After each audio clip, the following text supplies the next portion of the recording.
This is our second online event, and today we're delighted to welcome Fred. So, hi, Fred. I'd like to thank you so much, really, for agreeing to join us today. Within a few minutes, you're going to give us an overview of real estate journey in US. But previously, maybe you can start and introduce yourself. Tell us a little bit more about you, your background, where are you based, where do you live? We want to know all. All of it. Absolutely. Well, We want to know it all. yes, absolutely. Well, first and foremost, thank you so much, Lori and Keela, for having me today. Super excited to have the opportunity to talk to you and everyone else that's watching. It's going to be a really, really great conversation, and I'm really looking forward to it. But again, my name is Fred Tessier. I am the founder, the manager of eXp Realty. We are a real estate company based in New Jersey as well as Pennsylvania. However, we service all the 50 United States, as well as working through our eXp partnership and working with people in the international regions, which we'll talk a little bit about later. We focus on residential properties, single and multifamily homes, condos, land properties, mixed use properties. The list goes on and on. We also work with buyers. We work with sellers. We work with investors. And as we always also work with wholesalers as well. My team personally consists of administrators, virtual assistants, other realtors. I have an attorney on my team, a financial accountant. I have a title team. And we have partnerships with different financial institutions, mortgage companies, home inspectors, as well as home appraisers as well. A little bit, just so you know, prior to real estate, I ran a successful, marketing agency called Keen Management Group for over 20 plus years. We were a small boutique agency that focused on strategy, branding, content development, advertising, digital marketing, and so much more. Some of our clients was, Google, MetLife, BMW. Who else did we have? Procter and Gamble, Kimberly-Clark, and the list goes on and on. But born and raised in Brooklyn, New York, East Flatbush.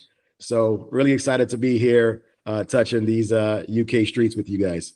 Wow, impressive. Very. Sure, impressive. International streets, I should say. I said UK. Okay, so tell us, maybe you can give us a little overview of the US real estate process. Yeah, absolutely. So first and foremost, in the US, let's talk a little bit about the types of transactions that take place, right? So you have residential properties, which are your typical, single family homes, your condos, your townhomes, your multifamily homes. You also have commercial transactions as well. Commercial transactions are usually more of the businesses, right? So office spaces, storefronts, plazas, things to that capacity that are more on the, business centric, spectrum. We also have transactions with farms. We also have transactions with equestrian properties. Equestrian properties are more of the horse properties. So yes, there are a lot of real estate transactions that take place with horse properties. And then also we have transactions that take place with mixed use properties. Mixed use properties are basically properties that have single family units as well as commercial units together. So for example, you might see a single family property on one floor, and on the second floor is actually a business. So those are called mixed use properties, where you can blend a little bit of both business as well as residential, property transactions. When it comes to real estate here in the US, it all depends on the specific market that you're in. So at me and my team, we focus primarily on New Jersey, as well as Pennsylvania. And in fact, we recently got licensed in Pennsylvania, since there was a lot of demand for real estate in Pennsylvania, specifically the way we do real estate in our brokerage and in our company. But when you look at the real estate process, overall, there's a few things that take place. Number one, there is a pre-approval process. That's when, for example, the mortgage company will work with a specific buyer. And we'll use this to talk about buyers because there's also different processes for sellers, for landlords, for tenants. But for this call, we'll just talk a little bit about the buyers. But what I was saying is the process in the States is, whether you're in a different state or not, but in the US, they all have primarily the same function. So one is the pre-approval process. That's when the mortgage company comes and works with a specific buyer and they pre-qualify them for a specific home. Some of the things that they're going to ask them for are, employment information. They're going to ask for government ID. They're going to ask for banking information. They're going to also ask for, just, assets, whether you have money to purchase this property, right? So that pre-approval process is important because it also lets the mortgage company know, how much are you spending on a monthly basis on whether it be rent, a car payment, credit card bills. All of these factors come into play when you're looking to get pre-approved for a home. So, people are not just walking around with a lot of money and a lot of cash to buy homes. They usually have to go to a bank and see if the bank will give them an opportunity to purchase a home through a loan, right? So the pre-approval process is very, very important. Many times mortgage companies are looking for people that have been working for at least 2 years, that have great credit, great FICO score, and making sure that they have the assets to be able to purchase the home. After the pre-approval process, the most important thing that I would say is hiring a realtor, hiring a real estate team that's going to help you facilitate the entire transaction, a team that's going to be able to introduce you to attorneys, a team that's going to be able to introduce you to title companies, home inspectors, and really navigate the beginning to the end process of what it is to purchase real estate. So I usually say your realtor and your real estate team are like a quarterback or a point guard in basketball and football, right? They are the ones that are solely in charge of really moving the needle for a specific buyer to be able to have a transaction go to the closing. Right after you hire the realtor, it's also important to make sure that, in certain states, you have to have an attorney. An attorney is absolutely important because an attorney is going to be the one that's going to review your contracts. I believe in where you guys are located, I believe it's called a notaire, right? So it's very equivalent to how it is here in the US, but it's with legal attorneys, and they look over the entire transaction and they work with, title companies to make sure that you have the right to ownership of a specific property. So in addition to the pre-approval, in addition to getting a realtor, the next part is the fun part, right? Which is house shopping, right? Going out with your realtor and looking at homes that meet your need, right? That meet the specific criteria that you're looking for.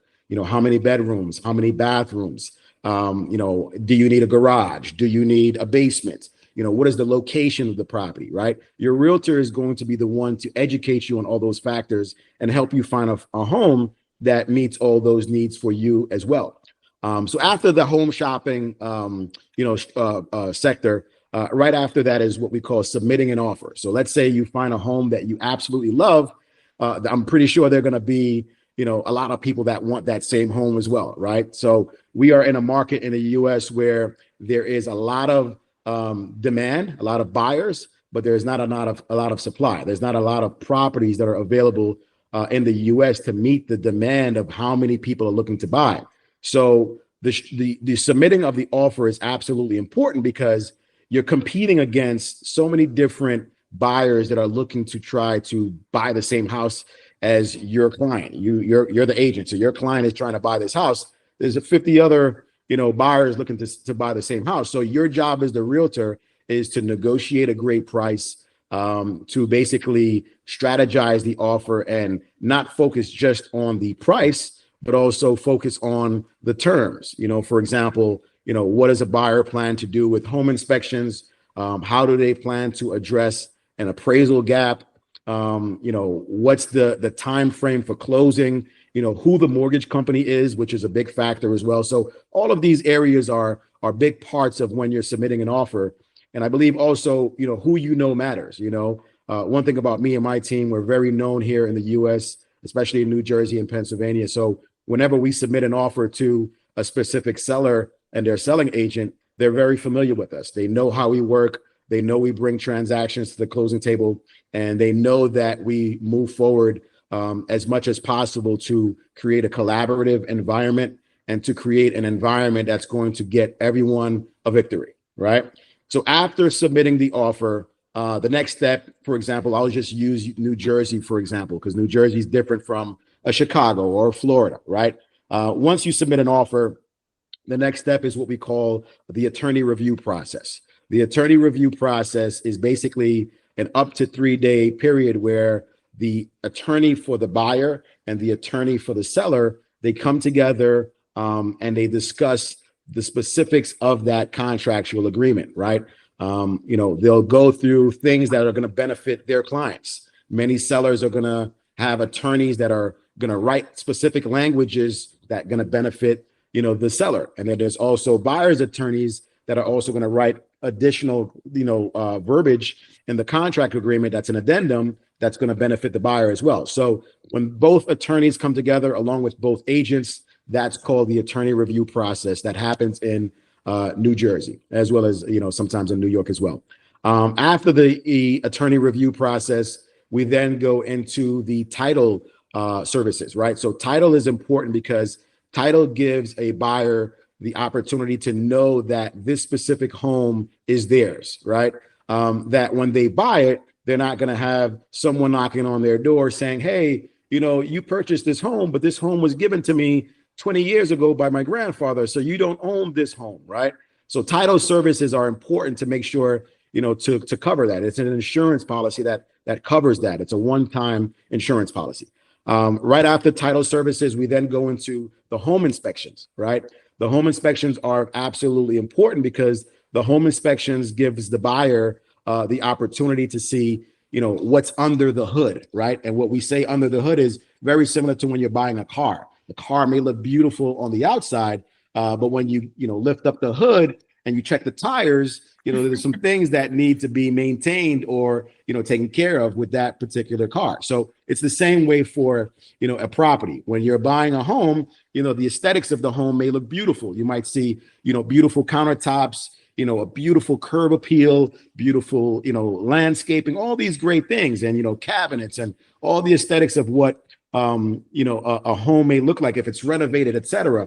But when you really go in and you check the roof, you check the attic, you check the insulation, you check the plumbing, you check the sewage system, the water, all these things, the electrical box, all of these things are absolutely important because those are the things that a buyer is going to have to maintain, as they live in the property. So some of those things can be very expensive if they're not maintained the proper way. So it's important to do a home inspection to know what you are actually investing in and, knowing that you won't have, you're not purchasing a headache in the future.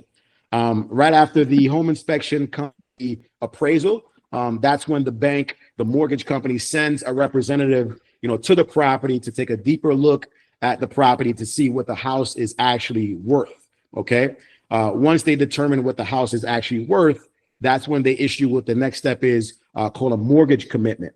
A mortgage commitment is when the bank says, okay, we did the appraisal. You guys are under contract. Everything looks good. You've submitted all of your documents. Here is the final straw. This is your mortgage commitment to confirm that we, the bank, are going to give you the money to purchase this property.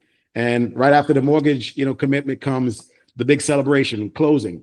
And one of the things that I love about closing is not only is it a great thing to see a buyer purchase a property, but it's also a great time to celebrate with that buyer as well. Many people follow us on social media. We make our closing celebrations a big deal. We bring champagne, we bring desserts, we bring confetti, we bring music. We have the right people in place to make it a really, really great experience because real estate can sometimes be very boring, right?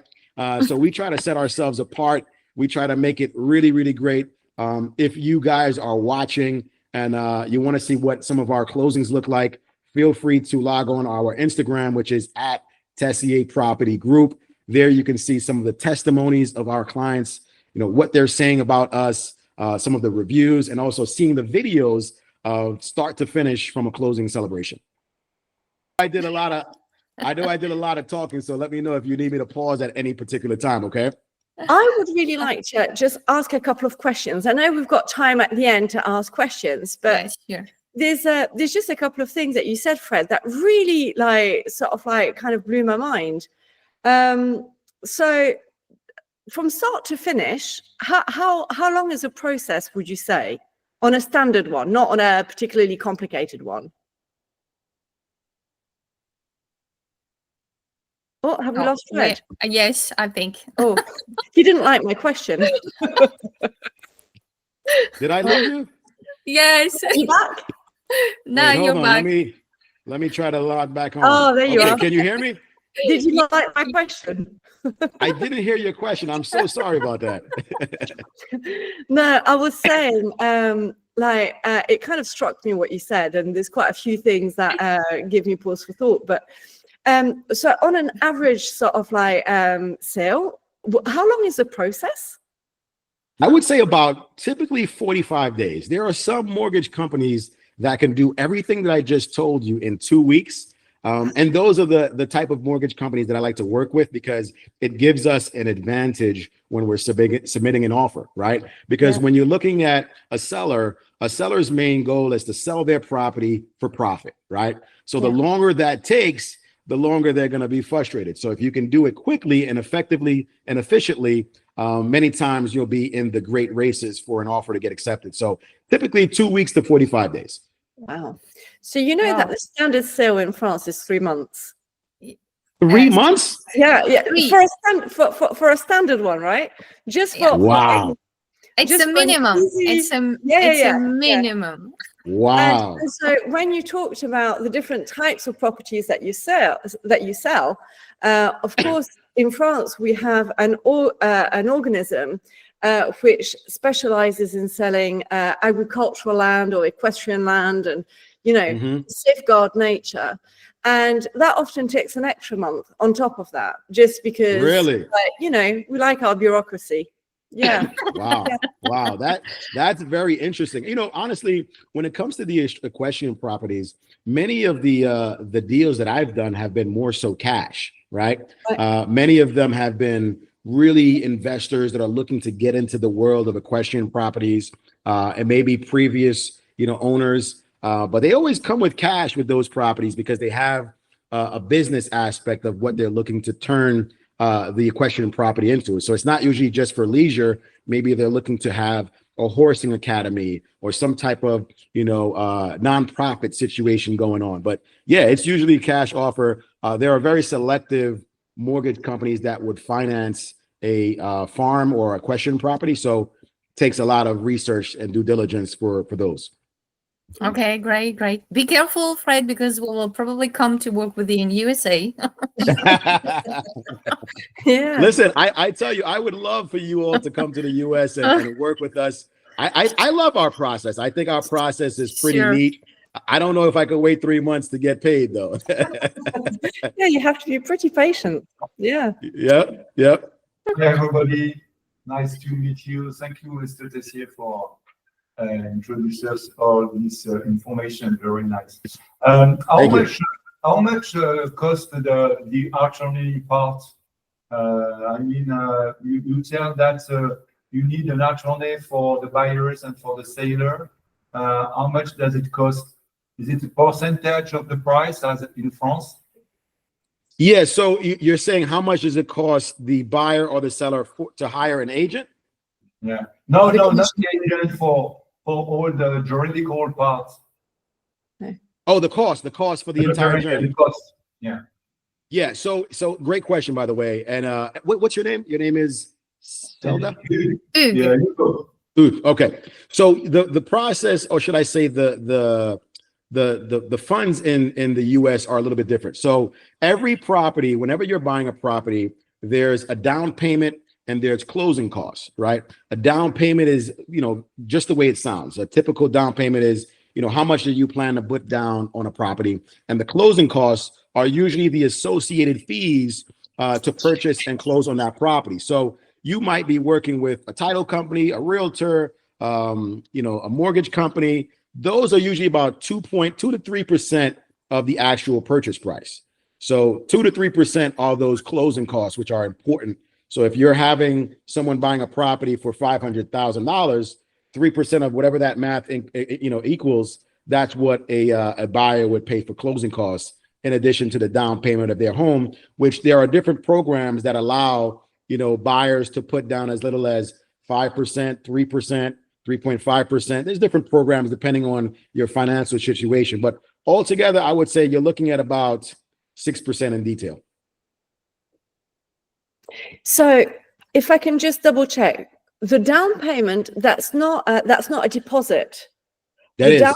It is a deposit. Okay. Yeah. So, Yeah. so you will put a deposit down on the, so if we go back to your example of 500, like you buy a property of 500, you put 50 down at the closing sale, you still have 450 to pay.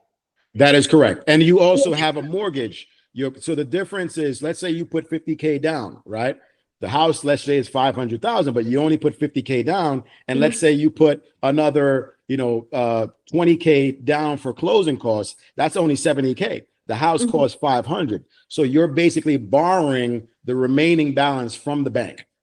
Okay. And that's going to be paid on a monthly basis on your mortgage.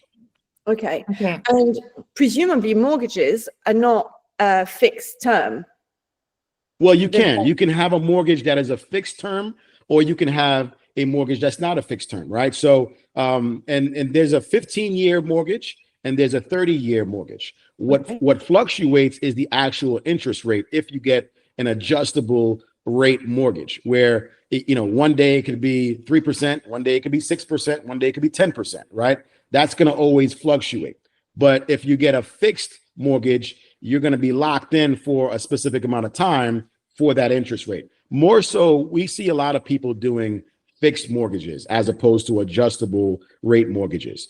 You want to be in the fixed mortgage because, you know, at least you know you're locked in for a specific amount of years to pay a specific amount of money. The only thing that's going to change in that mortgage is either your home insurance or the property taxes, which elevate, you know, from time to time based on what's happening in your local jurisdiction.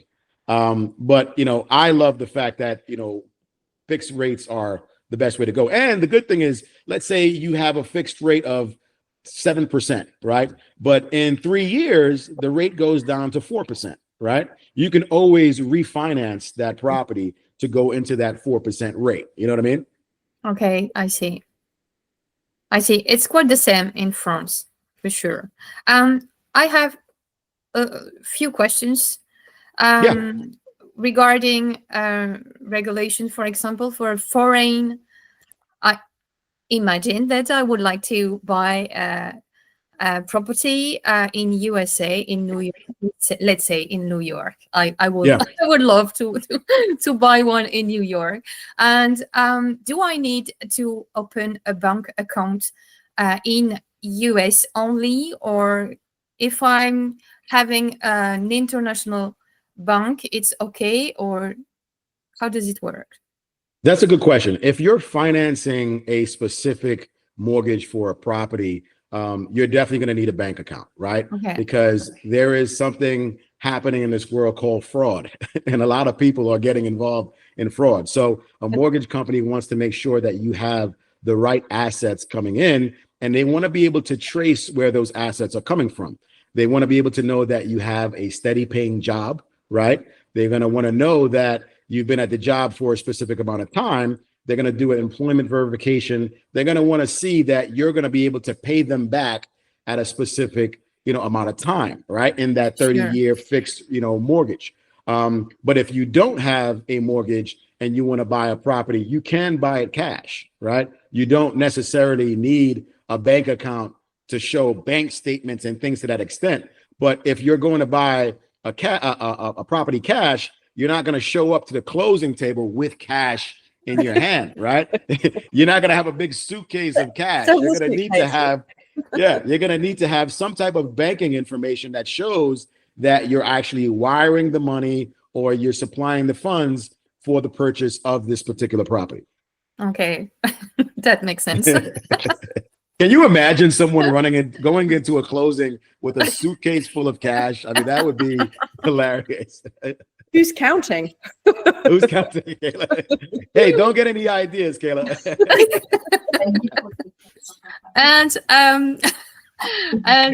Is the purchasing process is the same in every state? Yeah, I mean, pretty much all of the things that I mentioned to you earlier, like the pre-approval, the appraisal, the mortgage commitment, the home inspection, those are all the same, in every state, right? You're always going to do those things. The things that are going to differ per state is, which order they go in, or if there's an attorney review state, right? Like there are certain states like Pennsylvania, right?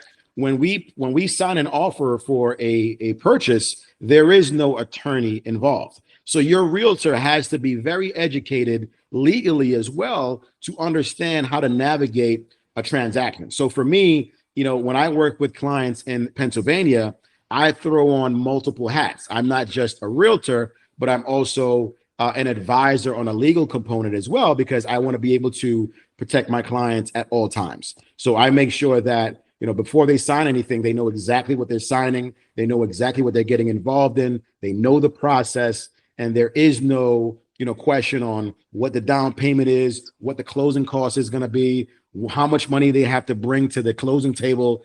All of those things are very, very important before you go have a client sign a purchase contract. Right. So you're more than a real estate agent for sure. Oh yeah. Oh yeah. Absolutely. Yeah. Yeah. It's important to be that, because at the end of the day, when you're dealing with this real estate market today, and I'm not sure how it is in France, but in the US, it's very chaotic. There's a lot of people looking to buy homes. And one of the biggest mistakes that I see a lot of people make when they're looking to buy homes is they pick a realtor based on, homes that they probably saw the realtor showed on social media, right? Anybody can share a beautiful home. It's available to the entire public, right? There's no, these realtors are not showing you exclusive homes. Every one of us have access to those same homes. So it's absolutely essential and important that when you hire a realtor, you hire someone that's professional, someone that's a great leader, someone that's very knowledgeable and educational in the sectors of real estate, someone who has the experience of multiple situations in a transaction, someone who has resources, right? Like most of my clients, when they meet me, they don't know where to start. They don't know where to end. They don't know who to call, right? So I provide them with a full Rolodex of who can be on our team to expedite a specific transaction. Many buyers don't even know who to call to do a home inspection. They don't know who to call to do a real estate legal transaction. They don't know these things. So as your realtor, you have to be resourceful in those capacities. So, we do that as realtors. And I'm not going to say we as all of us, but for me personally, I take that, very serious. But those are the things that separate the good realtors from the ones that are not so good, that only get into the business as a side hustle or someone to do it just for a commission, right? I feel that real estate for me is my purpose. It's something that I enjoy. I love seeing people for the first time buy a home, the excitement on their faces. I love seeing, even sellers that are looking to sell their first home, the excitement on their faces when they see the return on any investment. These are great experiences and feelings for me personally. So it's bigger than just, a commission. And I also like the opportunity to, build financial literacy and real estate literacy in my own community, right? And helping people understand what it looks like to purchase property. What's the process like? What does home ownership look like in multiple communities? Many communities don't know that. So I find, real joy in being able to do that. Great. I think that we have a question from Yes, Hugues, and just after it will be Anise that have a question. You will come on the stage, Anise. So Hugues, we'll listen to you. Yes, so first, there is a friend of mine just in front of me. they have a very big objective to get in the US and on the Las Vegas market from springtime. Okay, for next springtime. So we enjoy them to get the maximum of information, because my friend here is already a boss in the real estate market in France. Okay, Nice. and he knows all the rules, etc. And he has to learn with his wife to produce the same thing in the Las Vegas market. So there are some questions about that. Please, thank you. Thank you. Hi, everybody. Hi, Fred. And thank you. Hello there. Hello there. For this meeting. Just one question. We will move in 2 months. We will move to the Nevada in Las Vegas. And we would like to, with my husband, Philip here, and we would like to not open a real estate agency, but we would like to be real estate agents over there. So what is the process to become, as French people who are just arriving in the US? We have the green card. Sorry, we obtained the green card. So we are free to work, to live, to work, and to enjoy the country. And what is the process for us for becoming real estate agents over there? That's a great question. And first and foremost, congratulations. That's an exciting, thing to hear, right? Hey. Leaving France to come to Las Vegas and starting a real estate business and becoming agents and to be able to thrive. I have a funny story for you. So I'm actually going to Las Vegas tomorrow. Wow. So when you said that, that started making me laugh, because I leave tomorrow and I come. What'd you say? We will meet over there in 2 months. Oh, that's great. That's great. I leave tomorrow and then I come back next week. But so let me first tell you what the process is, right? And the process is very similar to many different states here in the US, right? For example, in New Jersey, you have to create, or should I say do, a specific amount of hours in real estate school, right? Now, in Las Vegas, it's the same thing. You have to go to real estate school to learn specifics about what it takes to be a real estate agent, okay? And what's going to happen is, after you go to the real estate school for a specific amount of time, many times it's usually like, 1 week or 2 weeks. Once you do a certain amount of hours in real estate school, you then take the real estate exam from that school. Okay. Okay. Once you pass the exam for that school, you then are going to be prompted to take the state exam, right? So the real estate school is first, and then the state exam is next, where you're going to have to, register for the state exam so that you can be able to practice real estate in the entire Nevada, right? So, you want to make sure that you learn as much as you can in the real estate school, because there are going to be questions that are going to mirror the state exam, okay? Now, in many states, the exam is usually about 4 hours, right? And it's a very tough test. I gotta keep it real with you, right? So you want to be able to know front and back all of the areas and sectors of being an agent in Nevada, right? So know that once you pass the state exam, right, then you are going to become an agent where you're going to have your license added to a specific brokerage like eXp Realty, where we are, right?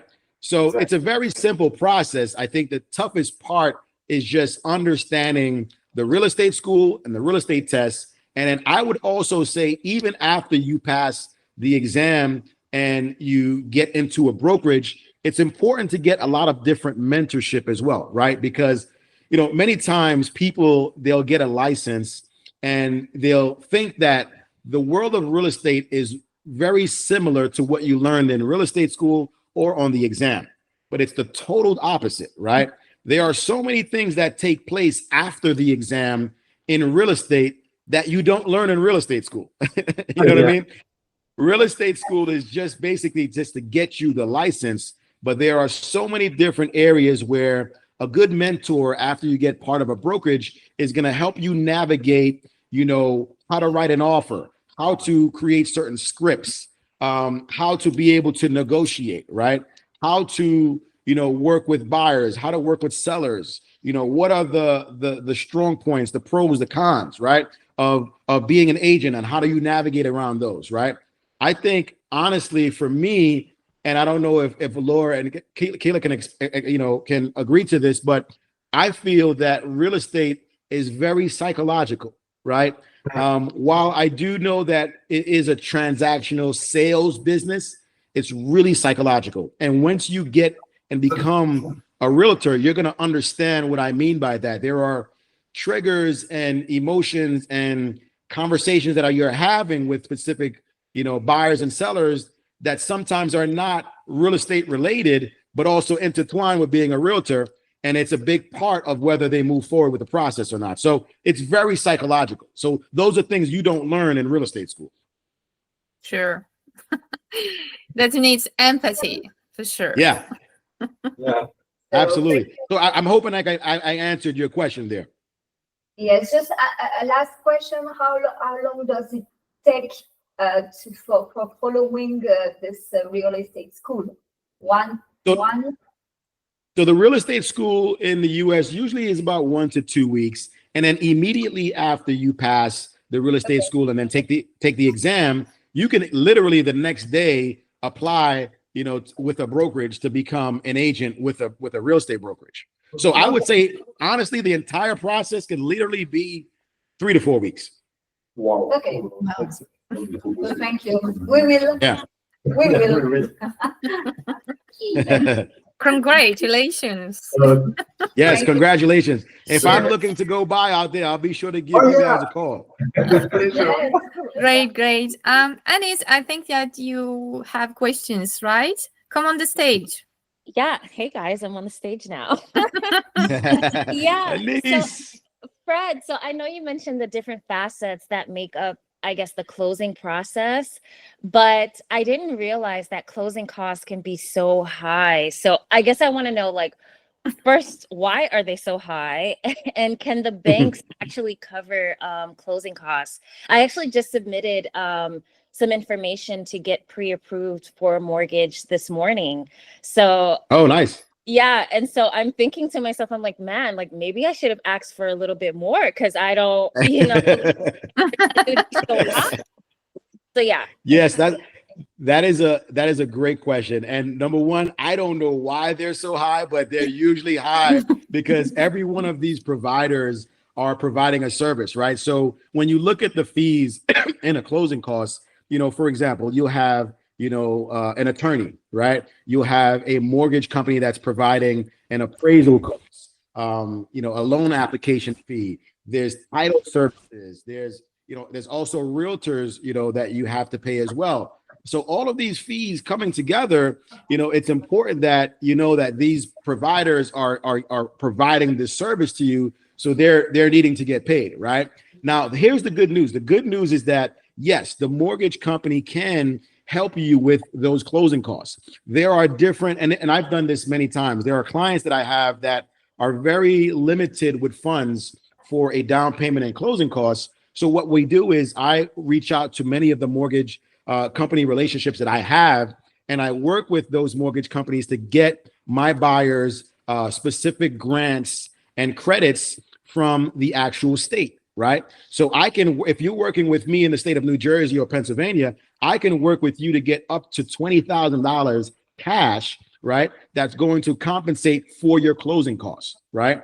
Now, not many states offer that because, to be able to get that, specific grant, you have to meet a specific, qualification. For example, you can't make a certain amount of money at work, right?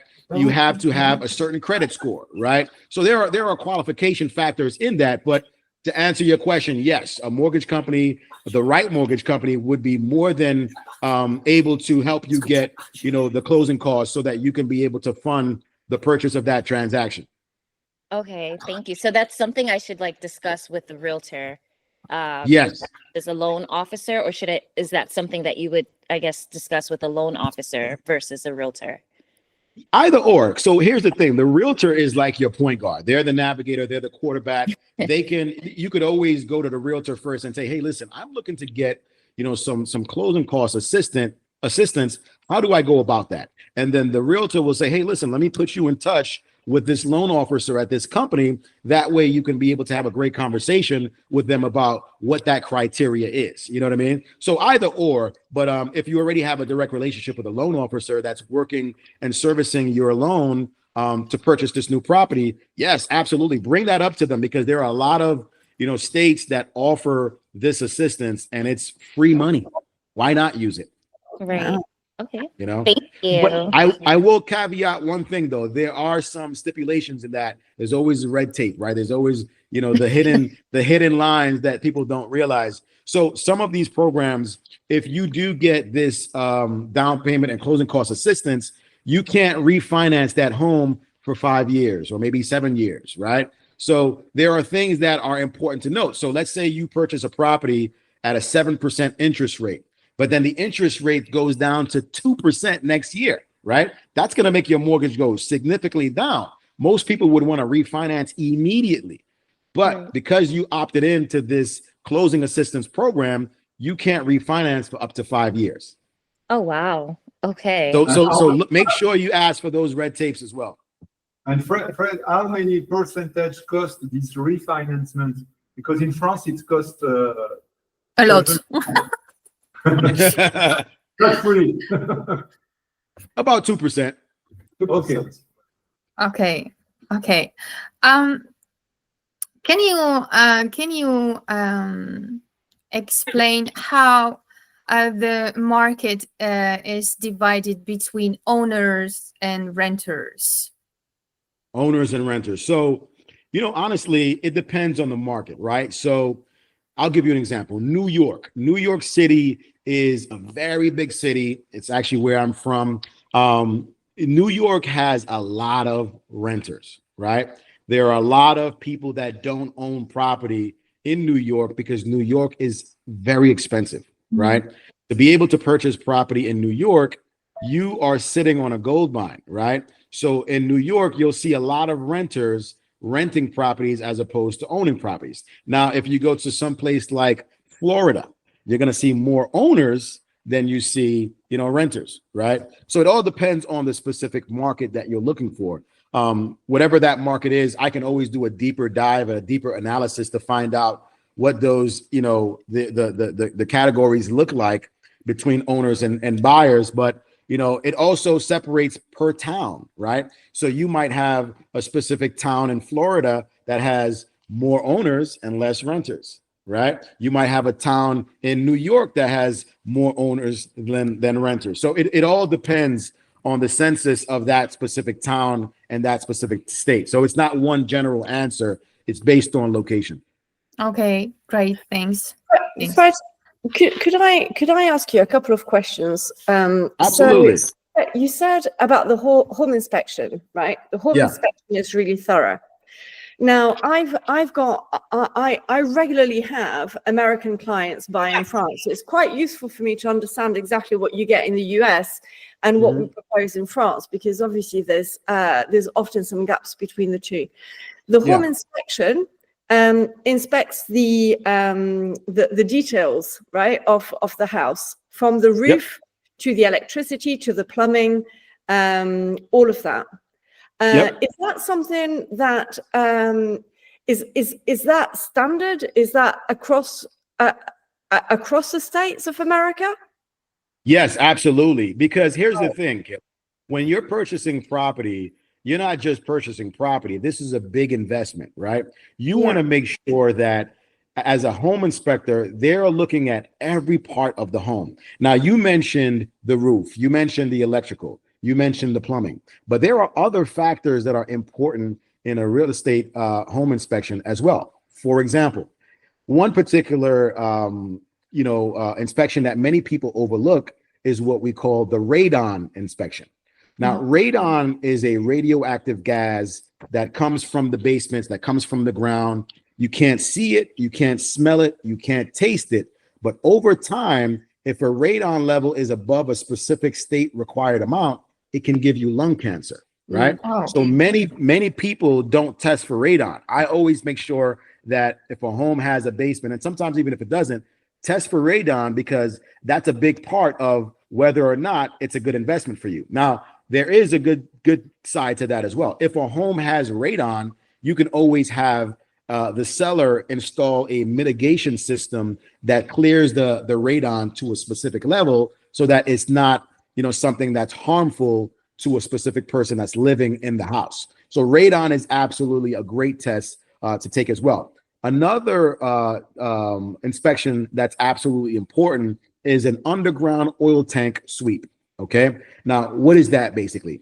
Many homes that were much older back in the days, the way they got their heating was through oil, right? Mhm. Not necessarily a HVAC, which is a, heating, ventilation, air conditioning unit. It's really through oil. So what would happen is there's a tank that sits under the ground of the property, and a company would come and fill that tank with oil every specific amount of time, so that that oil could work with the furnace and the boiler system to provide heating in that home. Now, here's the problem with that, Kayla. Many homes that have oil tanks pose a big risk to that property. So, for example, if a home has an underground oil tank, over time, that underground oil tank can crack, it can get rusty, it can leak into the seepage of the property. Now, if the soil gets contaminated with that oil, it can cost a buyer up to $200,000 to $300,000 to remediate that entire property. Yeah. So that's a big one. Yeah, it is. And so I guess in France we have some equivalent of that, in that we have the ERP. So we do look at radion, we do look at the environmental risks and pollution. Yep. In terms of the survey, so in the UK we do surveys, but in France we do termites, electricity checks, the environmental risk and pollution checks. We do asbestos, but we don't check for roof. We don't check for cracks. We don't check for the cellars. We check for insulation, because we do an energy efficiency grading on the property. But there's a lot of things that we don't do as standard. And if somebody was to choose to check somebody's roof or something like that, they would have to essentially either negotiate that with the buyer or have to pay for that themselves, and actually, for an additional builder to come and check it. So wow, that's interesting, because here's the thing. I've seen a lot of deals die because of the roof being old, right? Yeah. So typical roof is going to give you 30, 35 years, right? Sometimes maybe a little bit more, depending on the type of roof that you have. If it's asphalt, shingles, whatever it may be, depending on what type of roof you have, it'll give you a specific amount of time. Now, replacing a roof is very expensive, right? It can cost a buyer $20,000 to $25,000, depending on the square footage of the house, to replace an entire roof. Okay. Now, many times, if a roof is basically aged and there's leaks coming into the attic, because we'll find out there's leaks because of the home inspection, right? So when the leaks happen, we want to make sure that the roof is in sound condition. By the way, am I frozen? No. Okay, it looked like I was frozen on my. I'm like, I hope they don't see that. Okay, but good. All right, but yeah, so the roof is important, because a buyer is going to want to know, if they move into a home, they're not going to have water intrusion into the attic. And everyone knows, when you're buying a home, the biggest enemy is water, right? You want to keep water away from the property as much as possible. So whether it be the gutter system or the roof, you want to negotiate the right price, because that can cost a buyer a lot of money. Sure. Wow, that's quite a difference, isn't it? Yeah. And that's why we have this call right here, so that we could talk about the differences between, the US and international, because there's a lot of different sectors that, you guys are focusing on that we don't, and vice versa. You mentioned asbestos. We test for that as well. We test for mold as well, right? So all those environmental factors are absolutely important to us as well. Okay. Okay, great. Thank you. What about you guys? So Fred, thank you very much for your invitation. I just want to know how is the market right now in USA, and if there is a change attitude since Trump president or not. Well, that's a great question. Right now, it's too early to say, right? But I will say, because he's only been in the office for a few weeks, but I will say that, interest rates have gone down 5 straight weeks. Okay. So interest rates used to be 7.23%, but now they're at 6.8%, right? So that's one factor. I don't know if that's a Trump thing. I don't know if that's what that is, but that's what's happening right now. I will say the market. It's always Trump. It's always Trump. I will say the market is absolutely tough right now. Now, when I say tough is, like I said before, there's not enough homes that are going to meet the needs and the demand of all the people that are looking to buy the homes, right? So there are people bidding for homes, and it's creating bidding wars, and people are overspending on homes because they want to get a home that they want to live in, but they want to also, bank on the equity later, right? So they'll overspend on a home, and hopefully they'll make the money back through equity later. So that's happening. And then I would also say the real estate market is also based on seasons here in the US. Like right now, we're getting ready to go in the spring season, which is a very, very busy time in the US. That's when the weather gets better. That's when the flowers are outside. That's where, all the curb appeal starts to take place. And that's when many buyers and sellers are looking to buy and sell properties because, the weather is nice. People want to be outside. They want to be able to present their properties in a beautiful way. And it's the rush season right now. So I would say between spring and early fall is the busiest times in real estate. The winter is when it usually slows down. Others in France. Okay. Is that the same way in France? Yeah. Yes. No, yeah. Okay. Yes, we have a lake of property to propose. There is a lot of demand everywhere in France, but we have a really lake of goods. A real lake of new estate realization because we have since last years and years before politics problem who block the new builds. Okay. So we have a big lake and the price is going up. And it's the same as you. It's the good period of springtime until September, October. Then it's more quiet. But so yes, it's the same thing. Good to know. So, something that I thought might be of interest to you, Fred, is that similarly to you guys, we have fixed rates in France also. On average, at the moment, you're probably looking at about 3.5% fixed rate for 20 years.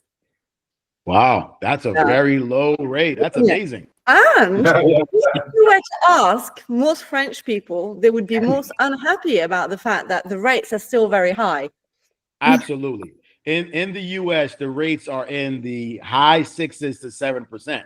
Now, Right. I will say, Kayla, that the rates used to be in the 2 to 3% during the COVID pandemic, right?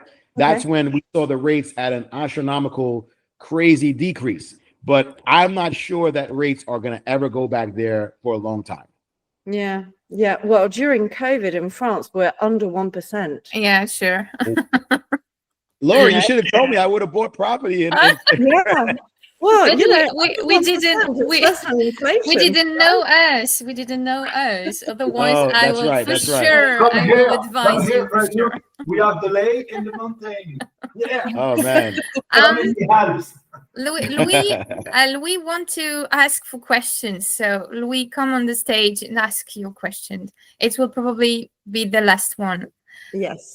No, I just want to say something about the rates because I heard about the rates in France, and I heard about the different kind of figures when you talk about the cost of the loan for the investors, and it showed that the American market seems to be very efficient with good performance, and it will be, of course, with Trump. I think the market will continue to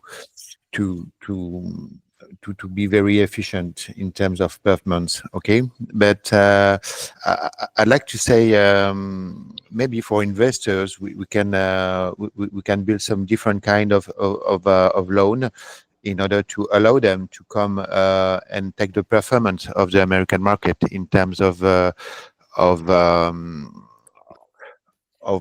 global performance, but also monthly performance, and I'd like to know how much, what is the global profitability for 10 years, for example, if you take an investment, buy and hold, and during 10 years, how much you can make in terms of performance for a flat, for example, a flat in suburbs, I don't know, about 40 or 50 square meter, how much it is, how much you can earn as a performance.